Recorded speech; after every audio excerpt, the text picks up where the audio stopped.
आणि आता बातम्या पाहायच्यात सविस्तर. बातमी बीडमधनं. बीडच्या मस्साजोगचे सरपंच संतोष देशमुख हत्या प्रकरणात धनंजय मुंडेंचं नाव समोर आल्यानं त्यांच्या राजीनाम्याची मागणी आता जोर धरतीये.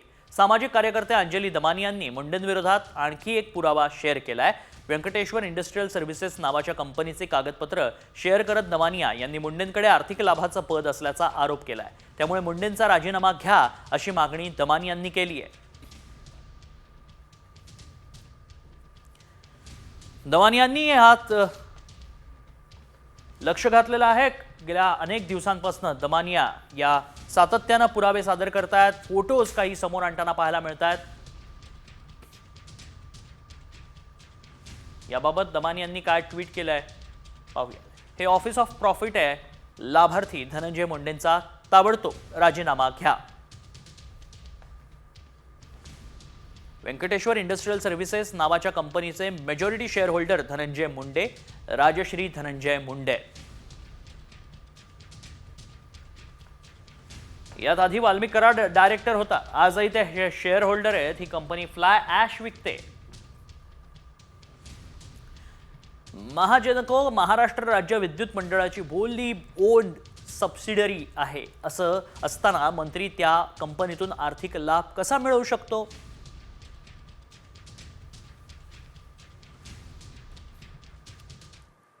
आणि आता बातमीपत्रामध्ये या पुढच्या महत्त्वाच्या बातम्यांचा आढावा टॉप 20 मधून. वाल्मिक कराड आणि विष्णू चाटे यांच्या जामीन अर्जावर 20 जानेवारीला पुढील सुनावणी होणार आहे. सरपंच संतोष देशमुख यांच्या हत्येचा कट केल्याच्या संशयावरून मकोका लागलेल्या वाल्मिक कराडला जामिनासाठी अर्ज करण्यात आला होता. दरम्यान संतोष देशमुख यांचे बंधू धनंजय देशमुखांचा शुक्रवारी केज न्यायालयात जबाब नोंदवण्यात आलाय. सरपंच हत्येप्रकरणी 6 आरोपींना 14 दिवसांची न्यायालयीन कोठडी सुनावण्यात आली आहे. सुरक्षेच्या कारणास्तव 6 आरोपींची सुनावणी व्हिडिओ कॉन्फरन्सिंगद्वारे घेण्यात आली.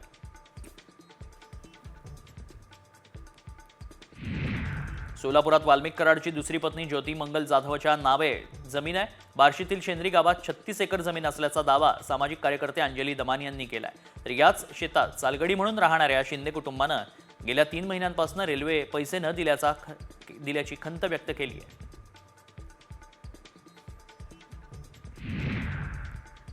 सोलापूर जिल्ह्यात देखील वाल्मिक कराडची कोट्यवधींची संपत्ती असल्याचा दावा सामाजिक कार्यकर्ते अंजली दमानी यांनी केलाय. वाल्मिक कराडची दुसरी पत्नी ज्योती जाधव यांच्या नावानं ही संपत्ती असल्याचं ट्विट दमानी यांनी केलंय.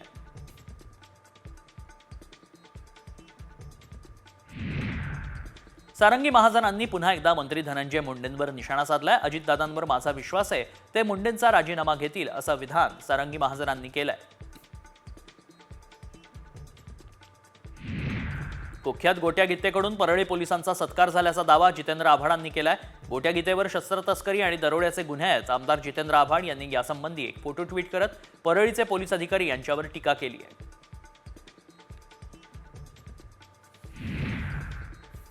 सरपंच संतोष देशमुखच्या हत्येचा कट बीडच्या नांदूर फाट्यावरील तिरंगा हॉटेलमध्ये शिजल्याचा संशय सीआयडीनं व्यक्त केलाय. त्याच पार्श्वभूमीवर तिरंगा हॉटेलची तपासणी करण्यात आली. 8 डिसेंबरचं सीसीटीव्ही फुटेज उपलब्ध नसल्यानं सीआयडी अधिकाऱ्यांना रिकाम्या हाती परतावं लागतंय.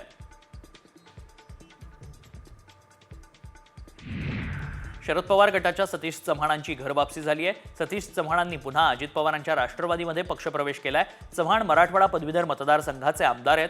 विधानसभा निवडणूक लढवण्यासाठी सतीश चव्हाण हे पवार गटात गेले होते. मात्र त्यांचा पराभव झाला आणि त्यामुळे त्यांनी पुन्हा शिर्डीतील शिबिरातून घरवापसी केली. शरद पवार गटाचे माळशिरसचे आमदार उत्तमराव जानकर आमदारकीचा राजीनामा देत आहेत. 23 जानेवारीला उत्तमराव जानकर आमदारकीचा राजीनामा देतील असं त्यांनी जाहीर केलंय. माळशिरसमध्ये बॅलेट पेपरवर निवडणूक घेण्याची मागणी जानकरांची आहे.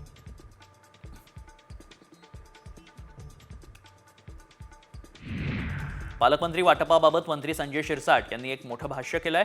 सर्व जिल्ह्यांच्या पालकमंत्र्यांची यादी तयार आहे. मुख्यमंत्री देवेंद्र फडणवीसांच्या निर्णयाची वाट पाहत असल्याचं संजय शिरसाट यांनी म्हटलंय.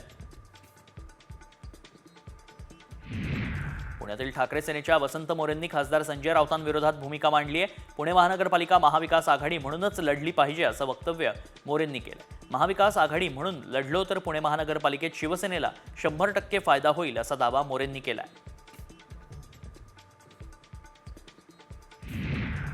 राज्यभरातून 4,000पेक्षा जास्त लाडक्या बहिणींनी योजनेतून माघार घेतली आहे। राज्य सरकारनं पडताळणी मोहीम राबवण्याआधीच या बहिणींनी योजना नको असा अर्ज केलाय। लाडकी बहीण योजनेच्या लाभार्थ्यांची सरकारकडून पडताळणी करण्यात येते। या पडताळणीमध्ये 3 ते 4 लाख बहिणी अपात्र ठरण्याचा अंदाज आहे। लाडक्या बहिणींना दिलेले पैसे परत घेण्याचा सध्या तरी विचार नसल्याचं मंत्री आदित्य तटकरे यांनी स्पष्ट केलंय। निकषात न बसणाऱ्या लाभार्थी महिला यापुढच्या काळात आपोआप वगळल्या जातील असं आदित्य तटकरे यांनी स्पष्ट केलंय। तसंच कोणतेही नवीन निकष नसल्याचंही तटकरे यांनी सांगितलं।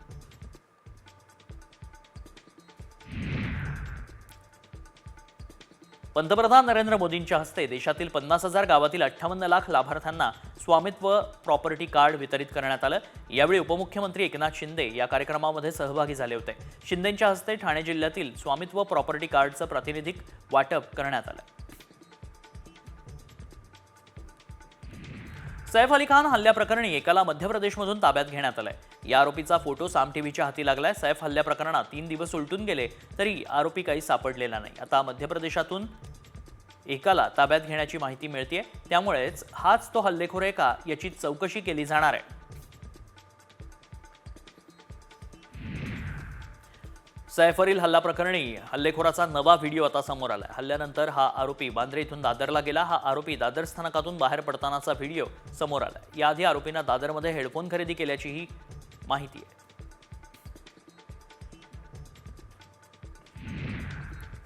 सैफ अली खानवर जीवघेणा हल्ला करणाऱ्या आरोपीला काही दिवसांपूर्वी भांडूपमध्ये चोरी करताना पकडलं गेल्याचा संशय व्यक्त करण्यात येतोय।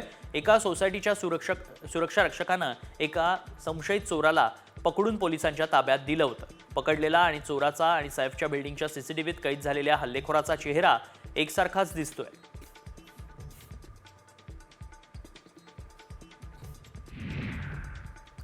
अभिनेता सैफ अली खानला सोमवारी डिस्चार्ज मिळणार आहे। सैफ अली खान सध्या लीलावती रुग्णालयामध्ये दाखल आहे। बुधवारी मध्यरात्री सैफ अली खानवर हल्ला झाला होता।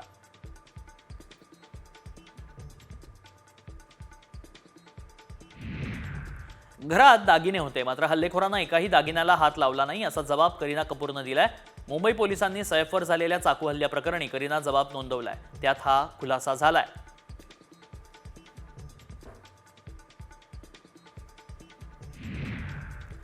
रक्तबंबाळ अवस्थेमध्ये सैफला रुग्णालयामध्ये दाखल करणाऱ्या रिक्षाचालकाची चौकशी झाल्याची माहिती आहे। रिक्षाचालक भजन सिंगला पोलिसांनी वांद्रे पोलीस स्टेशनमध्ये बोलावलं होतं। रिक्षाचालकाचा जबाब पोलिसांनी नोंदवल्याची शक्यता आहे।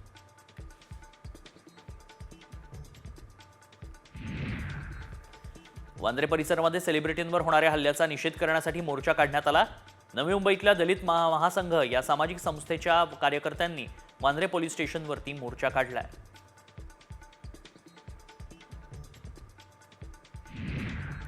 सैफ अली खानवरील हल्ल्यावरती राखी सावंतनं प्रतिक्रिया दिली आहे। या प्रकरणात तिने सैफ अली खानच्या इमारत व्यवस्थापनाला जबाबदार धरलंय। तसंच हाय प्रोफाईल इमारतींमध्ये सुरक्षेचा अभाव कसा दिसून येतोय असा सवाल उपस्थित केलाय।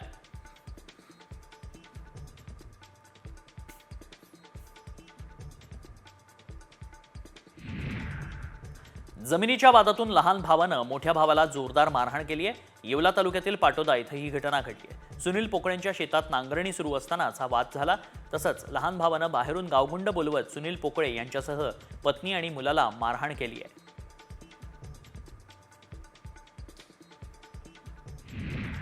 मुलुंडमध्ये मनसेनं परप्रांतीयाला चोप दिला आहे। तसंच मराठी कुटुंबाला परप्रांतीयानं अरेरावी केल्यानं चोप देण्यात आलाय। मुलुंड पश्चिम इथं फास्ट फूड कॉर्नरवर काम करत असलेल्या कामगारानं अरेरावी केली आहे। तसंच तो परप्रांतीय मराठी कुटुंबावर धावूनही गेला होता। त्यानंतर घाबरलेल्या मराठी कुटुंबानं मनसे पदाधिकाऱ्यांची भेट घेतली, त्यांना ही माहिती दिली आहे।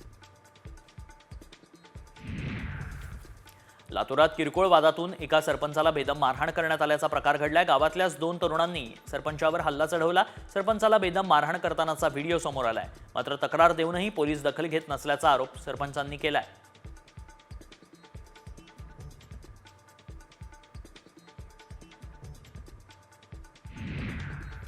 बीडच्या अंबाजोगाई तालुक्यातील ममदापूर पाटोदा गावच्या महिला सरपंचाला 1 लाख रुपयांची खंडणी मागण्यात आली आहे। गावातील विकास कामांसाठी आलेल्या निधीतून 1 लाखांची खंडणी गावातीलच तिघांनी मागितली होती। दरम्यान तिघांविरोधात गुन्हा दाखल असून अंबाजोगाई पोलीस तपास करतायत।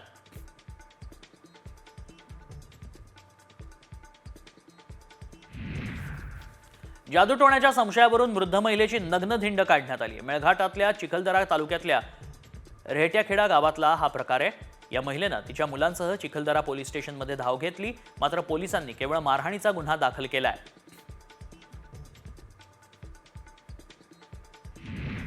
शिवसेना ठाकरे गटाचे आमदार सुनील शिंदेंच्या कारला बेस्टच्या बसनं धडक दिली आहे। रस्त्याच्या कडेला कार पार्क करून सुनील शिंदे हे महेश सावंतांच्या शाखेच्या दिशेला जात होते आणि त्याच दरम्यान बेस्टच्या बसनं त्यांच्या कारला धडक दिली। कारमध्ये शिंदेंचा चालक बसून होता, मात्र सुदैवानं चालकाला कोणतीही दुखापत झालेली नाही।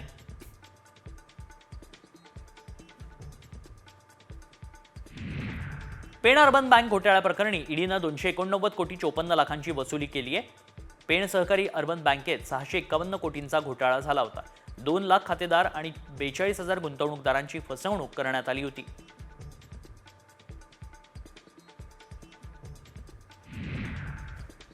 गुजरातमध्ये जेरबंद केलेले बिबटे महाराष्ट्रात सोडत असतानाचा डाव आदिवासी बांधवांनी हाणून पाडलाय। गुजरात राज्यातील जेरबंद बिबटे नर्मदा नदीतून बार्जद्वारे नंदुरबार जिल्ह्यातील हद्दीत सोडले जात होते। दरम्यान सामच्या या बातमीची दखल वनविभागाकडून घेण्यात आली आहे। चिमलखेड गावात राहणाऱ्या आदिवासी बांधवांची चर्चा करण्यासाठी वनविभागाची टीम रवाना झाली आहे।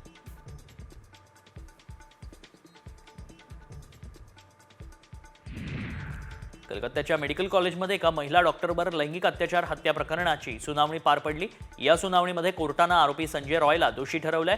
दरम्यान आरोपीला सोमवारी शिक्षा सुनावण्यात येणार आहे।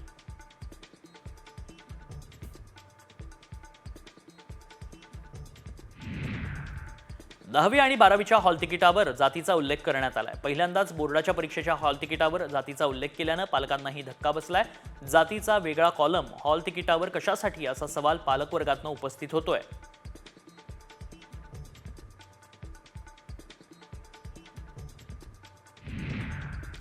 दरम्यान कमी जातीच्या मुलांना नापास करण्याचा कट असल्याचा गंभीर आरोप काँग्रेस प्रदेशाध्यक्ष नाना पटोलेंनी केलाय। तर याच संदर्भात शाहू फुले आंबेडकर यांना मानणारे कार्यकर्ते आहेत, राज्यकर्ते आहेत, त्यांना विचारा असं भुजबळांनी आता म्हटलंय। 10वी-12वीच्या विद्यार्थ्यांच्या हॉल तिकिटावर जातीचा उल्लेख करणं गंभीर आहे, यावर शालेय शिक्षण मंत्र्यांनी उत्तर द्यायला हवं, अशी मागणी शिवसेना ठाकरे गटाच्या उपनेत्या सुषमा अंधार यांनी केली आहे।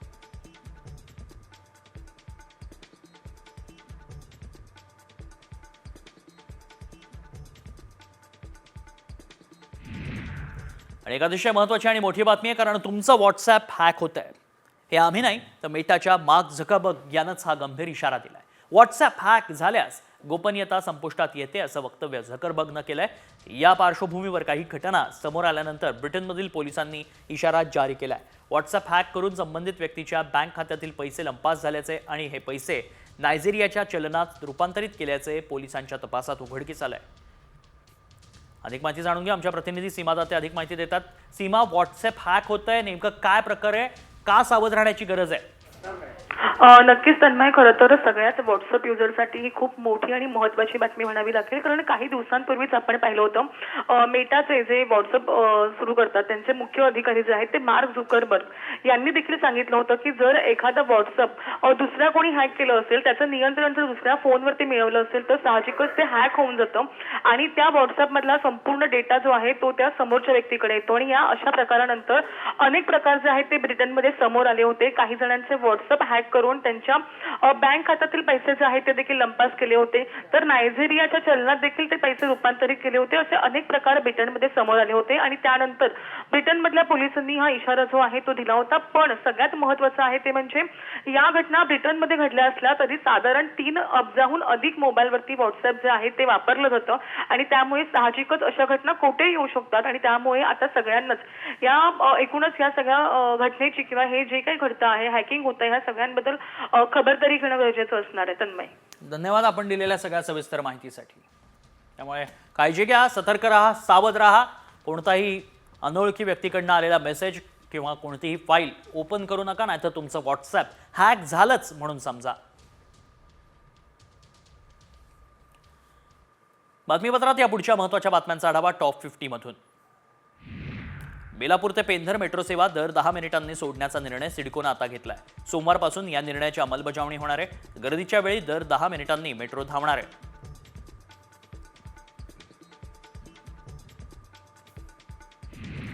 गोरेगावच्या पत्राचाळ येथील घरांच्या प्रतीक्षेत असलेल्यांची लॉटरी विजेत्यांची आता प्रतीक्षा संपली आहे. अर्धवट रखडलेले इमारतींचं काम म्हाडाकडनं पूर्ण करण्यात येत आहे. संबंधित विजेत्यांना ऑफर लेटर पाठवण्यास सुरुवात झाली आहे.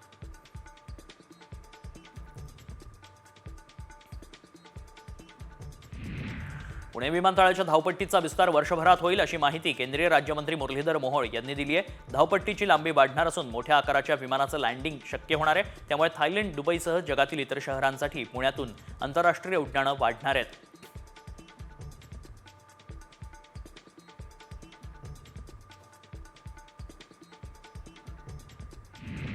राज्यात लवकरच 10,000 शिक्षकांची भरती होणार आहे. पहिल्या टप्प्यात 19,000 शिक्षकांची भरती झाली असून दुसऱ्या टप्प्यातील शिक्षक भरती लवकरच सुरू होणार आहे अशी माहिती शालेय शिक्षण मंत्री दादा भुसेंनी दिली आहे.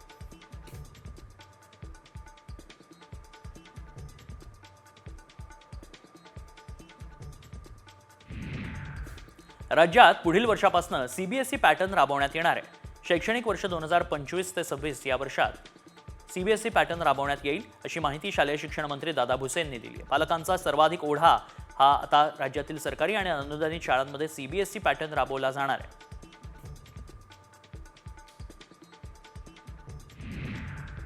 नागपूरच्या डॉक्टर बाबासाहेब आंबेडकर आंतरराष्ट्रीय विमानतळावर एअरक्राफ्ट क्रॅशची मॉकड्रिल करण्यात आली आहे. या मॉकड्रिलमध्ये अग्निशमन सेवेचे कर्मचारी आणि अधिकाऱ्यांचाही सहभाग होता.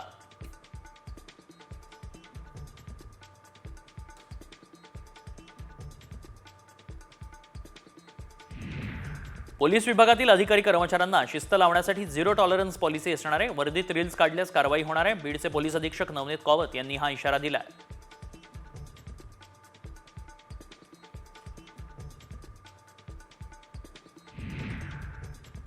दिल्लीचे माजी मुख्यमंत्री अरविंद केजरीवालांच्या कारवर दगडफेक करण्यात आली आहे. दिल्ली विधानसभा निवडणुकीच्या पार्श्वभूमीवर ते प्रचार करत होते तेव्हाच ही घटना घडली आहे. या घटनेनंतर आपनं भाजपवर आरोप केलाय.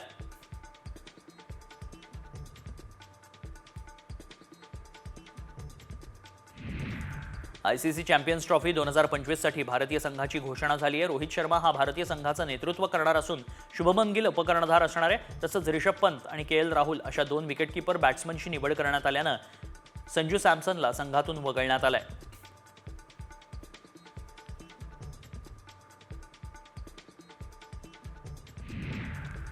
आणि आता थेट जाऊयात प्रयागराजमध्ये महाकुंभ मेळ्यामध्ये.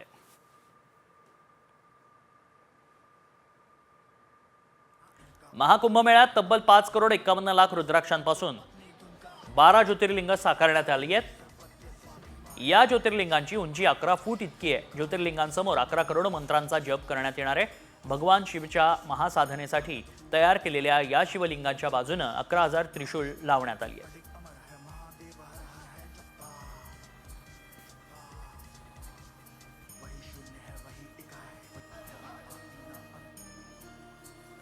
महाकुंभ मेळ्यात गोल्डन बाबा भक्तांचं लक्ष वेधतायत.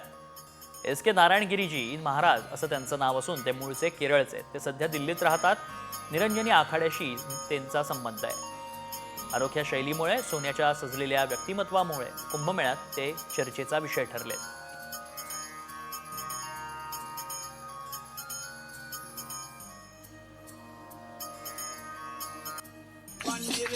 प्रयागराज महाकुंभात यावर्षी IITN बाबा अभयसिंग यांची सर्वत्र चर्चा रंगली आहे. एअरोस्पेस इंजिनिअरिंगमध्ये IIT बॉम्बेमधून पदवी घेतलेल्या अभयसिंग यांनी त्यांच्या अनोख्या दृष्टिकोनानं भाविकांचं लक्ष वेधलंय. त्यांचा आता IITN बाबा भगवान शिवाच्या भजनावर नृत्य करत आनंद लुटलाय.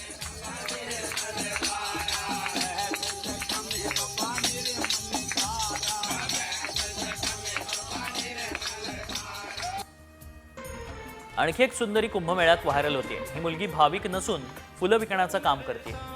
मुलीचे डोळे एखाद्या मॉडेलपेक्षा कमी दिसत नाही. महत्त्वाचं म्हणजे कुंभमेळ्यात आलेले लोकही या मुलीसोबत सेल्फी घेत आहेत.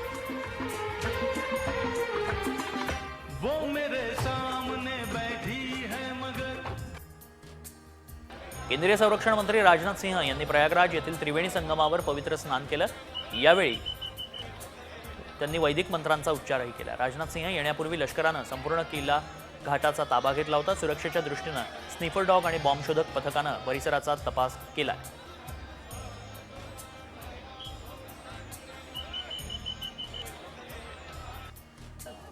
अभिनेता आणि भाजप खासदार रवी किशन यांनी महाकुंभात सहभाग घेतलाय. त्रिवेणी संगमावर त्यांनी उडी घेतली. तसंच रवी किशन यांनी सर्व देशवासियांना प्रयागराज इथं येऊन संगम स्नान करण्याचं आवाहन केलं.